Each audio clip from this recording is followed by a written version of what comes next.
Bagamat nauna ng ibinasura ang imbestigasyon laban kay Senador Rodante Marcoleta, ay nilinaw ngayon ng Commission on Elections na hindi pa dito nagtatapos ang issue.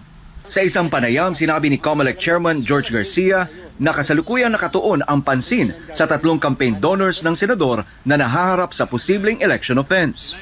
Ito'y dahil sa umunoy kabiguang magsumite ng kanilang report of contributions matapos ang eleksyon. Na hindi pa po tapos ang kaso.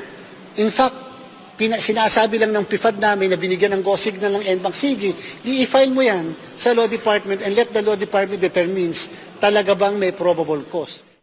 Ayon sa COMELEC, ang hindi pagsusumite ng report ng contribution ay nananatiling criminal offense at hindi pa nadidecriminalize. Dahil dito, magsisilbing batayan ang reklamong inihain ng Political Finance and Affairs Department o PIFAD para sa preliminary investigation ng Law Department laban sa 3 donors.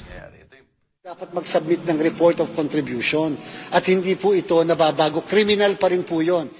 Samantala, posibleng masilip pa rin ang pananagutan ni Marcoleta, lalo na sa usapin ng administrative liability, kabilang ang posibleng multa kaugnay ng kanyang sose. Pero ayon sa Commission on Elections, hindi nila pangungunahan ang magiging desisyon ng kanilang Law Department.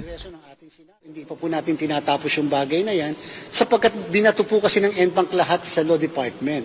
Kasi po, kung hindi ka nagbayad, o kung hindi ka nag-file ng dapat i-file o walang sose, hindi po ba ang sabi namin administrative yon? So, ang tanong, magkano yung fine? Hindi po ba dapat may pagbabayarin din fine kung ang talagang dahilan ay hindi naglagay? Hindi po ba? So, dapat din may fine. Nilinaw rin ng poll body na ang ibang issue laban sa senador tulad ng perjury at hindi pagtutugma ng kanyang SALN ay wala sa kanilang jurisdiksyon. Ang mga kasong ito ay dapat ihain anya sa piskalya at sa Office of the Ombudsman. May nakabinbin ng reklamo laban kay Marcoleta sa Ombudsman na inihain ng grupong kontradaya kaugnay ng kanyang SALN. Habang ang issue ng SOSE ay hawak ng COMELEC, ang ibang aligasyon ay hiwalay na tinututukan ng ibang ahensya ng gobyerno. Hindi pa po tapos ang lahat kasi may kasong nakapending sa opisina ng Ombudsman at may binato sila sa amin na kaso na binato naman sa Law Department ng COMELEC.